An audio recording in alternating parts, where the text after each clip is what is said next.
देश दुनिया की सारी बड़ी खबरें आगे सामने मौजूद हो चले। सबसे पहले सबसे बड़ी आपको बताएंगे जहां पर सोनिया गांधी ने आखिरकार खोल दिया भारतीय जनता पार्टी का राज। बताएंगे किस तरीके से बीजेपी 16 से 18 के बीच में बुला रही थी एक बड़े कार्यक्रम को दोस्तों, और सबके मन में चल रही थी चर्चा कि आखिर बीजेपी क्या करने वाली है। अलग अलग पार्टियों के द्वारा 3 लाइन का व्हिप जारी किया जा रहा था दोस्तों, लेकिन सोनिया गांधी ने कर दिया है बड़ा खुलासा, और जिस तरीके से उन्होंने किया है खुलासा दोस्तों, इसका सीधा असर तमिलनाडु के चुनाव में होता हुआ नजर आएगा। बताएंगे क्या बोली है सोनिया गांधी जिसे बीजेपी पूरी तरीके से एक्सपोज हुई है दोस्तों। इसी के साथ में पवन खेड़ा के खिलाफ बीजेपी के नेता हिमंता बिस्वा शर्मा पहुंच गए सुप्रीम कोर्ट, तो राहुल गांधी डंके की चोट पर हो गए खड़े, और राहुल गांधी के खिलाफ अभद्र भाषा का इस्तेमाल करने के मामले को लेकर सरकारी चैनल दूरदर्शन के बाहर पहुंच गए कांग्रेस के कार्यकर्ता। फिर बताएंगे क्या हुआ दोस्तों। इसी के साथ में बिहार के अंदर जेडीयू के एक बड़े नेता कांग्रेस पार्टी में शामिल हो गए हैं दोस्तों। इसी के साथ में योगी की सभा में विधायक का किया गया अपमान किया, मारेंगे पलटी दोस्तों। बताएंगे डिटेल में क्या है, पूरी अपडेट एक करके चलेंगे आज की सारी बड़ी खबरें। लेकिन उससे पहले अगर आप भी मानते हैं कि अचानक से बीच चुनाव में बुलाए जा रहे सत्र का सीधा मतलब यह है कि दाल में कुछ ना कुछ बड़ा काला है, तो इस वीडियो को लाइक करके लाल बटन दबाकर चैनल को सब्सक्राइब करके बेल आइकन दबाकर कमेंट बॉक्स में अपनी राय जरूर लिखकर बताएगा दोस्तों। ज्यादा से ज्यादा वीडियो को शेयर कीजिएगा। चलते हैं सबसे पहले सबसे बड़ी ब्रेकिंग न्यूज अपडेट की तरफ, जहां पर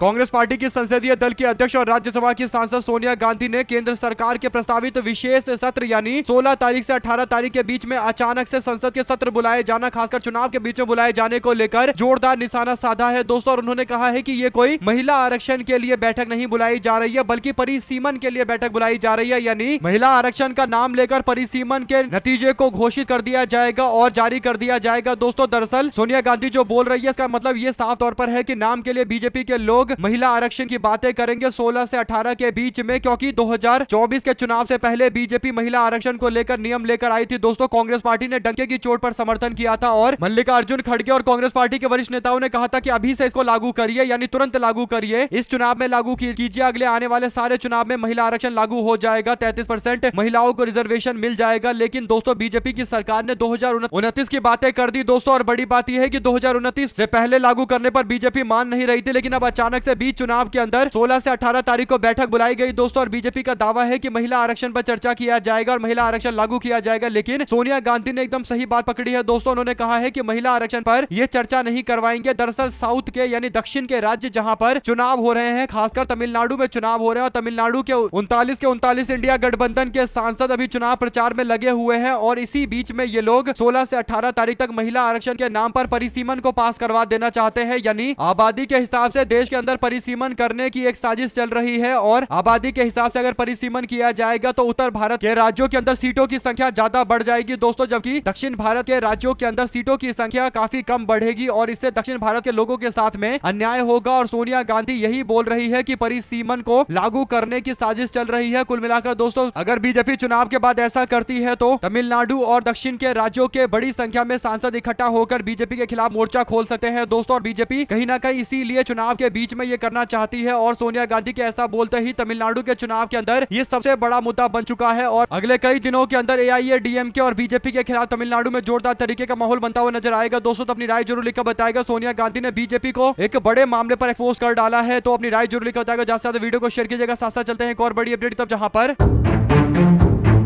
कांग्रेस पार्टी के नेता राहुल गांधी ने सीधे तौर पर हिमंता बिस्वा शर्मा को फिर से निशाने पर लिया है दोस्तों। हिमंता बिस्वा शर्मा ने असम की पूरी पुलिस लगाकर कांग्रेस पार्टी के नेता पवन खेड़ा को जैसे तैसे गिरफ्तार करने की साजिश रची है दोस्तों, और तेलंगाना की हाई कोर्ट से पवन खेड़ा को राहत मिली थी दोस्तों, और एक सप्ताह के लिए उनको ट्रांजिट बेल दिया गया था दोस्तों, यानी एंटीसिपेटरी बेल दे दिया गया था। गिरफ्तारी से पहले एक हफ्ते की राहत दी गई थी दोस्तों। ऐसे में असम पुलिस अब इस मामले को लेकर सीधा सुप्रीम कोर्ट पहुंच गई है दोस्तों। ट्रांजिट एंटीसिपेटरी बेल के खिलाफ सुप्रीम कोर्ट में याचिका दाखिल करते हुए तेलंगाना हाईकोर्ट के फैसले को रोकने की मांग की गई है दोस्तों। जैसे ही यह खबर आती है कि बीजेपी की असम की सरकार सुप्रीम कोर्ट तक पहुंच गई है पवन खेड़ा को गिरफ्तार कराने के लिए, राहुल गांधी ने अपना बयान जारी करते हुए पूरी तरीके से डंके की चोट पर कांग्रेस के नेता पवन खेड़ा का समर्थन करने का ऐलान कर दिया दोस्तों। राहुल गांधी ने कहा कि असम के मौजूदा मुख्यमंत्री देश के सबसे भ्रष्ट मुख्यमंत्री है, और वह कानून से बच नहीं पाएंगे। अपने राजनीतिक विरोधियों और आलोचकों को परेशान करने के लिए राज्य की शक्ति का दुरुपयोग किया जा रहा है, यानी स्टेट की पावर का पुलिस का दुरुपयोग किया जा रहा है। बता दें कि 10 अप्रैल को तेलंगाना हाईकोर्ट ने एआईसीसी के मीडिया और पब्लिसिटी डिपार्टमेंट के चेयरमैन पवन खेड़ा को राहत दी थी दोस्तों। ऐसे में राहुल गांधी आगे कहते हैं कि हम लोग डंके की चोट पर पूरी तरीके से पवन खेड़ा जी के साथ में खड़े हैं, और कांग्रेस पार्टी उनके साथ में खड़ी है। हम संवैधानिक मूल्यों के आधार पर कानून के राज में विश्वास करते हैं, और पारदर्शिता और सत्ता की जवाबदेही का समर्थन करते हैं। पवन खेड़ा ने जो सवाल उठाए हैं उस पर जांच होनी चाहिए। कांग्रेस पार्टी पवन खेड़ा के साथ में खड़ी है, हम डरेंगे नहीं, यानी राहुल गांधी पूरी तरीके से अपने नेता के साथ में खड़े हैं, पवन खेड़ा के साथ में खड़े हैं दोस्तों। ये होता है एक नेतृत्व जहां पर लेकर अपने हर एक नेता के साथ में खड़ा होना होता है दोस्तों। और पवन खेड़ा के समर्थन में पूरी तरीके से राहुल गांधी खड़े हैं। साथ साथ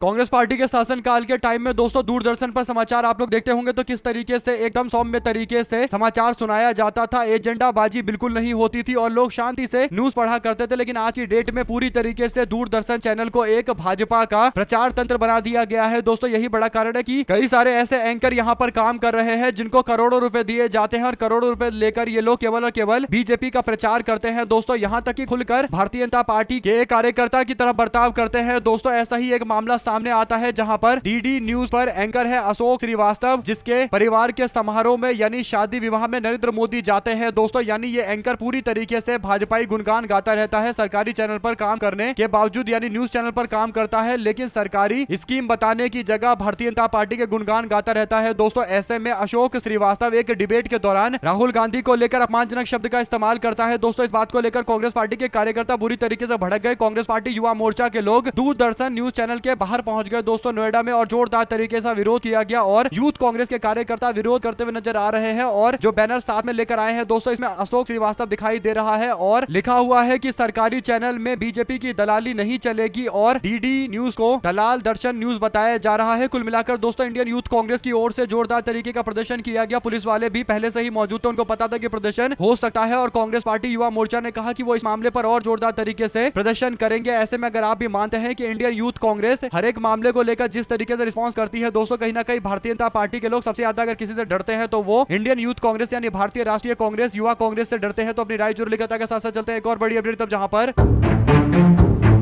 बैंकों के धोखाधड़ी के मामले को लेकर आरोप लगे और विधायक की विधायकी चली गई। कांग्रेस पार्टी के पूर्व विधायक राजेंद्र भारती जो दतिया से विधायक थे दोस्तों और भारतीय जनता पार्टी के वरिष्ठ नेता और पूर्व गृह मंत्री मध्य प्रदेश डॉक्टर नरोत्तम मिश्रा को चुनाव में हराया था। यानी एक बड़े नेता को, एक जाइंट नेता को चुनाव में शिकस्त दिया था दोस्तों। राजेंद्र भारती कांग्रेस के ऐसे कट्टर कार्यकर्ता और विधायक थे जो जीत कर आए तो बीजेपी के नेता डॉक्टर नरोत्तम मिश्रा को काफी तगड़ा झटका लगा दोस्तों। और नरोत्तम मिश्रा ने अब इस मामले को लेकर कांग्रेस पार्टी के नेता को प्रलोभन दिया है, ऐसा दावा सामने आता है। जो अपडेट है वो ये कि प्रदेश कांग्रेस के कार्यालय भोपाल के अंदर पत्रकारों से बात करते हुए राजेंद्र भारती कहते हैं कि मंत्री नरोत्तम मिश्रा ने केस वापस लेने का प्रलोभन देकर मुझे कहा कि तुम कांग्रेस पार्टी में शामिल हो जाओ। यानी दोस्तों पहले तो कांग्रेस पार्टी के नेता की विधायकी रद्द करवाई गई और उसके बाद उनको ये प्रलोभन दिया जा रहा है। उन्होंने पार्टी के कार्यालय में जाकर ये सारी बातें कही। और वैसे भी दोस्तों कांग्रेस पार्टी के नेता राजेंद्र भारती का अगर बीजेपी के लोगों ने विधायकी रद्द करवा दिया है तो आम जनता तो आज भी बैठी हुई है दोस्तों। वापस से दतिया में चुनाव होंगे और चुनाव जीत कर आ जाएंगे कांग्रेस पार्टी के नेता राजेंद्र भारती, इसमें कोई दो राय नहीं है। नरोत्तम मिश्रा पिछली बार भी चुनाव हारे थे, इस बार भी चुनाव हारेंगे क्योंकि विधायक के तौर पर आम जनता इनको पसंद नहीं करती है दोस्तों। जिस तरीके का ये काम करते थे गृह मंत्री के तौर पर मध्य प्रदेश में विकास के काम और लॉ एंड ऑर्डर देखने की जगह फिल्मों का मूवी रिव्यू किया करते थे दोस्तों। इसके बाद इनको तगड़ा झटका मिला था और चुनाव हार गए थे। उसके बाद भारतीय जनता पार्टी में कोई नाम लेने वाला नहीं है। तो अब कांग्रेस पार्टी के नेता राजेंद्र भारती का विधायकी रद्द करवा के इनको लग रहा है कि इनकी राजनीति में वापसी हो जाएगी, लेकिन ऐसा संभव दिखाई देता नहीं है। आप लोग अपनी राय जरूर लेकर बताएगा। साथ साथ दोस्तों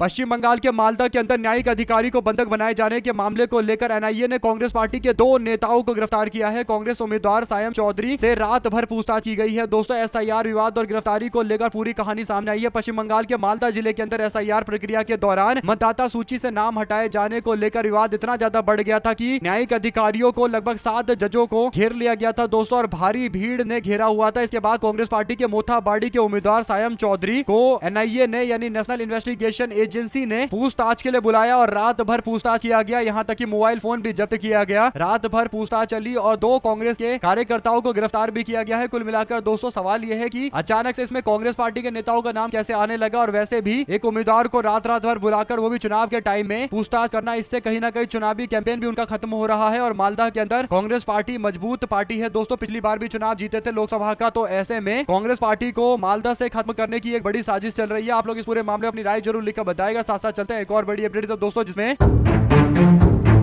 कांग्रेस पार्टी के राष्ट्रीय अध्यक्ष उदय भानु चिब यानी इंडियन यूथ कांग्रेस के राष्ट्रीय अध्यक्ष उदय भानु चिब के नेतृत्व में पार्टी ने जोरदार तरीके का विरोध किया दोस्तों। जो अपडेट है वो ये कि युवा कांग्रेस के लोगों ने मध्य प्रदेश के जबलपुर के अंदर किसान विरोधी ट्रेड डील, हमारे देश के अन्नदाताओं के खिलाफ जो डील की गई है उसके खिलाफ जोरदार तरीके का मोर्चा किया है दोस्तों। और युवा कांग्रेस के लोग साथ में मौजूद रहे। कांग्रेस पार्टी के लोग सिलेंडर का कटआउट लेकर भी प्रदर्शन कर रहे थे। सिलेंडर के बढ़ रहे दामों के साथ साथ देश के अंदर बढ़ रही बेरोजगारी और एसआईआर तमाम मुद्दों को लेकर यूथ कांग्रेस विरोध विरोध कर रहा था और उदय भानु चिप्पी इस दौरान नजर आ रहे हैं। मध्य प्रदेश का इंडियन यूथ कांग्रेस एकजुट होकर भारी भीड़ के साथ में नजर आया। दोस्तों आप लोग अपनी राय जरूर लिखकर बताएगा, ज्यादा से ज्यादा वीडियो को शेयर कीजिएगा। साथ साथ चलते हैं एक और बड़ी अपडेट जहां पर जनता दल यूनाइटेड को उस वक्त तगड़ा झटका लगा दोस्तों, जो कांग्रेस पार्टी के दफ्तर में जाकर जेडीयू के नेता पार्टी में शामिल हो गए। जनता दल यूनाइटेड के नेता अंकुर राज ने जेडीयू के मीडिया सेल और प्रदेश सचिव के पोस्ट से इस्तीफा देकर कांग्रेस पार्टी में शामिल होने का फैसला लिया और राजेश राम ने उनको सदस्यता दिलवाई है। इससे पहले कई दर्जन लोग जो जुड़े हुए थे प्रशांत किशोर की पार्टी जनसुराज पार्टी से, वो भी बिहार के अंदर कांग्रेस पार्टी में आ गए। दोस्तों तो कांग्रेस पार्टी लगातार बिहार में अपने पार्टी का विस्तार करती चली जा रही है, खासकर संगठन का विस्तार करती चली जा रही है। युवाओं का रुझान कांग्रेस पार्टी की ओर देखने को मिल रहा है और आने वाले दिनों के अंदर जनता दल यूनाइटेड बड़ी संख्या में टूटेगी दोस्तों, और जेडीयू के कई नेता अलग अलग पार्टियों में जाएंगे और कांग्रेस पार्टी एक अच्छा विकल्प होगा उनके लिए। खासकर अति पिछड़ा समाज जो नेता है वो नया जगह ढूंढेंगे और कांग्रेस पार्टी उनके लिए एक विकल्प के तौर पर सामने आएगी। साथ साथ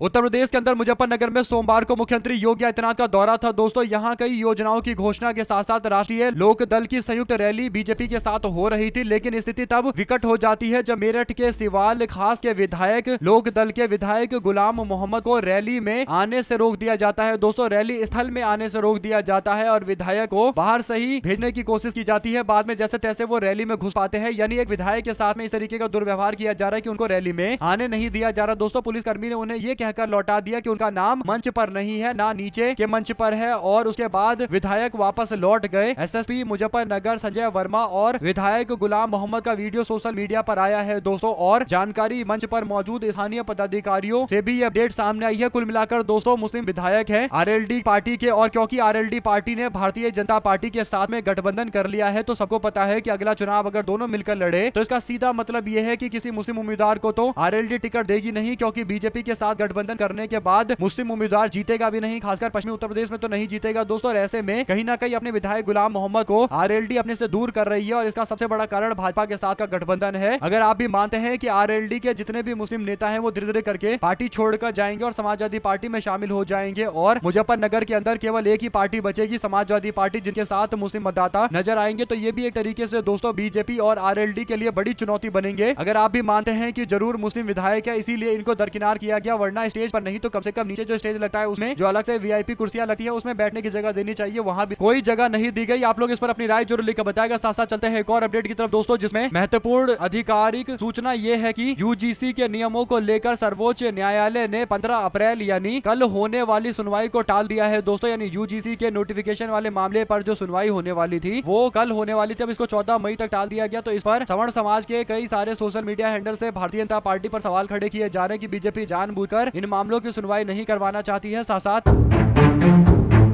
पश्चिम बंगाल के अंदर एसआईआर में जितने लोगों के नाम कटे हैं दोस्तों उनके लिए बुरी खबर आई है। खबर यह है कि उन लोगों को कोई राहत सुप्रीम कोर्ट से नहीं मिली है। सुप्रीम कोर्ट ने किसी भी तरीके का इंतरिम ऑर्डर जारी करने से मना कर दिया है, यानी अंतरिम ऑर्डर जारी नहीं किया जाएगा और वोट देने का अधिकार नहीं दिया जाएगा। जो मांग की जा रही थी याचिका में कि एक व्यक्ति जो वोट देने से इस बार कुछ दिनों में जो वोट होने वाले हैं उसे वंचित हो जाएगा, तो ये तो उसके संवैधानिक अधिकार का उल्लंघन है। तो सुप्रीम कोर्ट ने ऐसा कोई भी आदेश जारी नहीं किया है जिसे जिन लोगों के नाम कटे हैं उनको वोट देने का अधिकार मिल सके। दोस्तों इस मामले पर धनिया राजेंद्र ने कहा कि मैं सभी को याद दिलाना चाहती हूं कि ऐसा ही एक मामला 2023 में कर्नाटका चुनाव से पहले छोटे पैमाने पर हुआ था, लेकिन वो एसआईआर जैसा नहीं था। अदालत ने राहत दी थी। किसी राजनीतिक रूप से प्रेरित व्यक्ति ने बेंगलुरु के एक सीट से लगभग 22,000 लोगों के नाम हटाने के लिए फॉर्म भर दिया था। अंत में लगभग 7,000 लोगों के नाम हटाए गए, लगभग 20 लोग अदालत गए, केवल उन्हीं को राहत मिली। कुल मिलाकर दोस्तों कई लाख ऐसे लोग हैं जिनका नाम एडजुडिकेशन में रखा गया है और उनका नाम लिस्ट में जोड़ने से हिचकिचा रही है सरकार। तो ऐसे में दोस्तों चुनाव आयोग अब इस मामले पर एक बात तय कर चुका है कि वो लिस्ट में कोई बदलाव नहीं करेगा और 23 तारीख को क्योंकि पहले वोट डाले जाएंगे पहले चरण के, तो अब बदलाव दिखाई देता भी नहीं है और सुप्रीम कोर्ट से राहत मिली भी नहीं है। तो लाखों लोगों के कटे हुए नाम के आधार पर अब ये चुनाव होने जा रहा है। सोचिए जिन लोगों के नाम कटे हैं दोस्तों वो किसको वोट देना चाह रहे होंगे और उनको वोट देने के अधिकार से अलग थलग कर दिया गया है। साथ ही साथ चलते हैं एक और बड़ी खबर की तरफ दोस्तों, जिसमें बीते दिन आम आदमी पार्टी के नेता अरविंद केजरीवाल ने जो कुछ भी किया दोस्तों उसकी तारीफ की जानी चाहिए। अरविंद केजरीवाल दिल्ली की हाई कोर्ट के जो जस्टिस है स्वर्णकांत शर्मा उनके सामने पेश हुए दोस्तों और अपने बचाव में उन्होंने कई सारी बातें कही। अरविंद केजरीवाल ने जज के सामने कहा कि मैं चाहता हूं कि आप यानी स्वर्णकांता शर्मा इस मामले पर सुनवाई ना करे, हमारे जज ना बने। और सामने से अरविंद केजरीवाल ने कहा कि आपने 4 बार आरएसएस और आरएसएस से जुड़ी हुई विचारधारा के कार्यक्रम में शामिल होकर वहां जाकर कहीं ना कहीं मेरे मन में ये शंका पैदा कर दी है कि आपका उस विचारधारा के प्रति एक झुकाव हो सकता है और आप मेरे खिलाफ एक फैसला ले सकती है। जज इस बात को सुनती रही दोस्तों और अरविंद केजरीवाल का वीडियो क्लिप भी काफी शेयर किया जा रहा है। अरविंद केजरीवाल ने दिल्ली हाईकोर्ट की जस्टिस स्वर्णकांता शर्मा से कही है। इस पर लोगों ने कहा कि न्यायपालिका या पारिवारिक समझौता, इस पर गौर कीजिए। एक ही तारीख यानी 11 सितंबर 2025 को न्यायमूर्ति स्वर्णकांता शर्मा के दोनों बच्चे ईशान शर्मा और संभवी शर्मा मोदी सरकार द्वारा दिल्ली उच्च न्यायालय में नियुक्त किए जाते हैं और 21 नवंबर 2025 को दोनों को सर्वोच्च न्यायालय की पैनल में भी नियुक्त कर दिया जाता है, यानी वकीलों के पैनल में रखा जाता है। और ये वही सरकार है जिसकी एजेंसी विपक्ष के खिलाफ उनके ही न्यायालय में मुकदमा लड़ रही है। आप चाहे तो इसे सहयोग कह सकते हैं, लेकिन ज्यादातर लोग ऐसा नहीं मानेंगे। अब यह कानून पेचीदगियों की बातें नहीं है, ये भरोसे की बात होती है और भरोसा आप बचा रही है। जब भरोसा बचा नहीं है तो उस जज से कैसे उम्मीद की जा सकती है कि वो आपके पक्ष में न्याय की बात करेंगे। तो इसीलिए अरविंद केजरीवाल जो कुछ कर रहे हैं एकदम सही कर रहे हैं। क्या आप इस बात से इत्तेफाक रखते हैं दोस्तों? कमेंट बॉक्स में अपनी राय जरूर लिखकर बताएगा और ज्यादा से ज्यादा वीडियो को शेयर कीजिएगा। साथ साथ चलते हैं एक और अपडेट की तरफ, जिसमें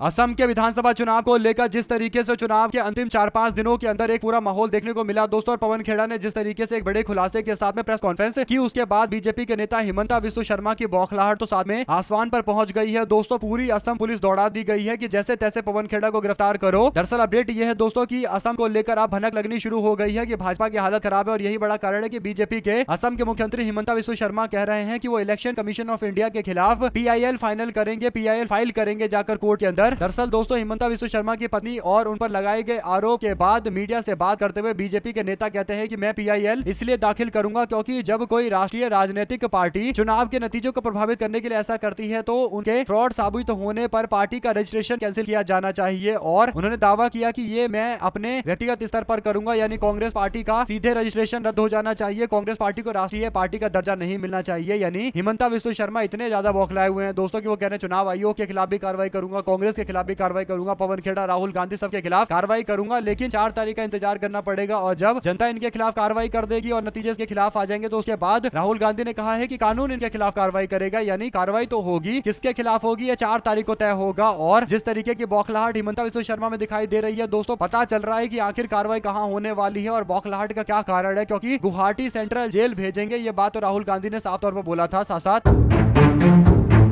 पश्चिम बंगाल के विधानसभा चुनाव से पहले आईपैक के निदेशक यानी ममता बनर्जी के लिए रणनीति बनाने वाली संस्थान जिसमें प्रशांत किशोर पहले काम कर चुके हैं, आईपैक संस्थान, उसके निदेशक यानी डायरेक्टर विनेश चंदेल को गिरफ्तार कर लिया गया है दोस्तों। तृणमूल कांग्रेस के महासचिव जनरल सेक्रेटरी अभिषेक बनर्जी ने इसको लेकर सरकार और केंद्र की एजेंसियों पर हमला बोला है दोस्तों। प्रवर्तन निदेशालय यानी ईडी ने विनेश चंदेल को धन शोधन यानी मनी लॉन्ड्रिंग से जुड़े मामले को लेकर गिरफ्तार किया है और ये गिरफ्तारी एकदम बीच चुनाव में चल रही है जब आईपैक संस्थान ममता बनर्जी के लिए चुनावी कैंपेन में लगा हुआ है दोस्तों। तो उनके निदेशक को गिरफ्तार कर लिया गया है। सोचिए कि आईपैक संस्थान पर अभी भी बीच में रेड पड़ा था और ये सब कुछ इसलिए हो रहा है ताकि ममता बनर्जी की जो प्रचार में लगे हुए हैं, जो रणनीति बना रहे हैं और आम जनता तक प्रचार सामग्री पहुंचा रहे हैं, आम जनता से ममता बनर्जी को वोट की अपील कर रहे हैं, उस पूरे प्रक्रिया पर रोक लगाई जाए। आईपैक संस्थान ने पिछली बार ममता बनर्जी के समर्थन में माहौल बनाया था दोस्तों और बीजेपी वाले इसी बात को लेकर भड़के हुए हैं। दिल्ली में मनी लॉन्ड्रिंग के मामले को लेकर हिरासत में लिया गया है। तो अब अभिषेक बनर्जी ने बयान जारी किया। अभिषेक बनर्जी ने कहा कि ये लोकतंत्र बिल्कुल नहीं है, ये धमकी है और इस दोहरे मापदंड को नजरअंदाज करना मुश्किल हो जाता है। भ्रष्टाचार के गंभीर आरोपों का सामना कर रहे लोगों का पाला बदलते ही बीजेपी के लोग उनका संरक्षण करते हैं, जबकि अन्य लोगों को राजनीतिक रूप से सुविधाजनक तरीके से उनको परेशान किया जाता है। उन्होंने कहा कि जब लोकतंत्र की रक्षा के लिए बनी संस्थान दबाव का हथियार बन जाएंगी तो फिर भरोसा कम होने लगता है और एक तरफ चुनाव आयोग, दूसरी तरफ ईडी, तीसरी तरफ NIA, चौथी तरफ CBI जैसी एजेंसी संवेदनशील मामले में हस्तक्षेप कर रही है और अलग अलग मोर्चे खुले हुए हैं दोस्तों। बंगाल में चौतरफा तरीके से कुछ ना कुछ मोर्चे खोलकर तृणमूल कांग्रेस को इधर से उधर इंगेज करने की कोशिश की जा रही है। साथ ही साथ